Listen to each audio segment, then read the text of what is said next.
Apa dampak yang dirasakan pedagang pasar jika Sri sembako Mulyani nantinya menegaskan, dikenakan bahan pajak pokok pertambahan yang nilai? akan kena Pengenaan pajak PPN adalah sembako jenis akan premi. memperhatikan aspek keadilan. Di mana saat ini terjadi banyak distorsi akibat berbagai pengecualian dan fasilitas yang tidak tepat sasaran.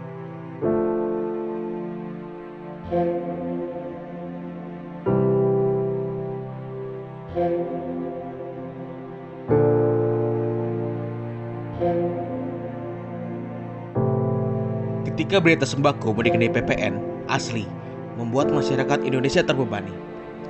Masyarakat masih berpikir saat ini seolah-olah semuanya dikenai pajak. Bahkan bernafas pun nanti bakal dikenai pajak. Beberapa waktu lalu Menteri Keuangan mengajukan beberapa revisi perpajakan untuk dibahas bersama DPR. Berdasarkan draft RUU KUP Undang-Undang Nomor 6 Tahun 1983, terdapat beberapa kebijakan baru, mulai dari pengenaan PPh minimum 1% pada perusahaan merugi, potensi untuk menaikkan tarif PPN menjadi 10% sampai dengan 15% sesuai batasan yang tertuang pada Undang-Undang Nomor 42 Tahun 2009 terkait PPN barang dan jasa dan PPNBM yang memberikan ruang tarif PPN hingga 15%. Kemudian sampai pada kebijakan Tax Amnesty Jilid 2. Oke, kita fokus membahas kebijakan baru mengenai PPN. Dalam RUU KUP, selain menaikkan tarif PPN menjadi 10% sampai 15%, Menteri Keuangan juga berencana menghapus sejumlah barang atau jasa yang tidak dikenakan PPN sebelumnya, atau disebut non-BKP dan non-JKP. Kelompok barang yang dihapuskan tersebut yaitu barang hasil pertambangan atau pengeboran yang diambil langsung dari sumbernya, tetapi tidak termasuk batu bara yang belum diproses. Selain itu, barang-barang kebutuhan pokok yang sangat dibutuhkan oleh rakyat banyak atau sering disebut sembako juga dihapuskan. Peraturan tersebut tertuang pada PP nomor 144 tahun 2000 dan PMK nomor 116 garis miring PMK 010 garis miring 2017. Kemudian kelompok jasa yang dihapuskan dari non-JKP salah satunya adalah jasa pendidikan. Pasti kalian bertanya-tanya, apa sih tujuan PPN dikenakan pada kelompok tersebut? Jadi begini, sebagai contoh, konsumsi daging segar Wagyu dan daging segar di pasar tradisional sama-sama tidak dikenai PPN. Lalu, les privat berbiaya tinggi dan pendidikan gratis sama-sama tidak dikenai PPN. Konsumen barang-barang tersebut jelas memiliki daya beli yang jauh berbeda, sehingga fasilitas PPN tidak tepat sasaran dikenakan atas barang atau jasa tersebut. Orang yang mampu membayar justru tidak membayar pajak karena mengkonsumsi barang atau jasa yang tidak dikenakan PPN. Hal inilah yang menyebabkan distorsi perpajakan. Mungkin banyak yang berpikir, kasihan kalangan menengah ke bawah yang sering berbelanja di pasar tradisional harus dikenai PPN. Hal itu sangat membebani mereka. Oke, kita luruskan pemahaman kita. Pengusaha dalam hal ini adalah orang pribadi atau badan yang dalam bentuk apapun di dalam kegiatan usaha atau sejenisnya yang wajib memungut PPN itu siapa aja sih?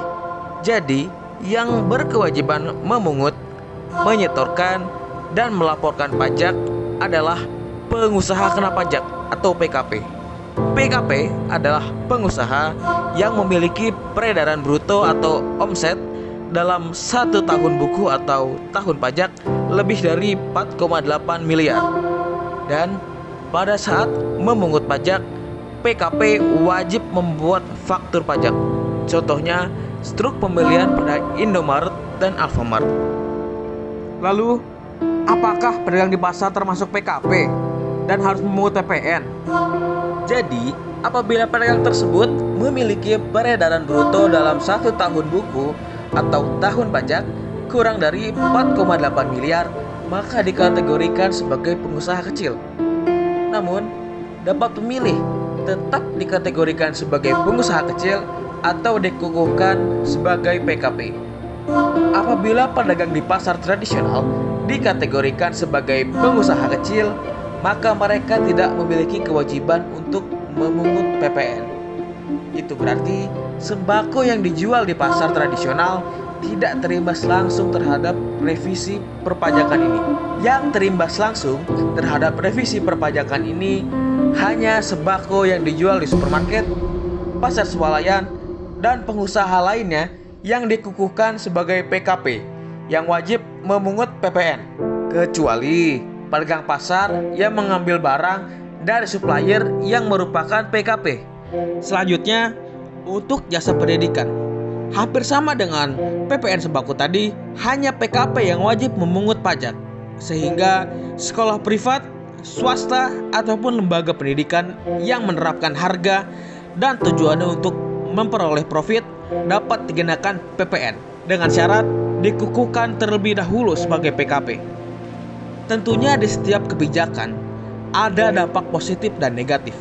Disinilah peran serta pemerintah untuk membuat kebijakan yang sebisa mungkin meminimalisir dampak negatifnya, dan juga peran masyarakat dalam rangka pengimplementasiannya. RUU KUP ini merupakan renstra dan renja pemerintah.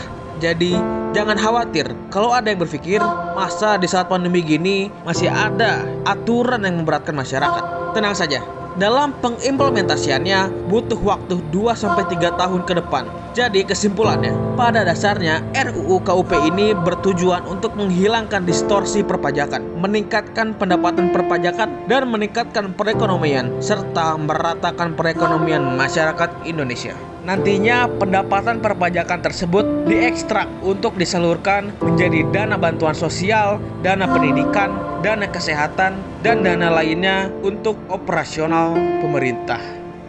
Sekian redaksi dari saya, Ardada Rizal Muhtadin, kelas 427, absen 5. Sampai jumpa.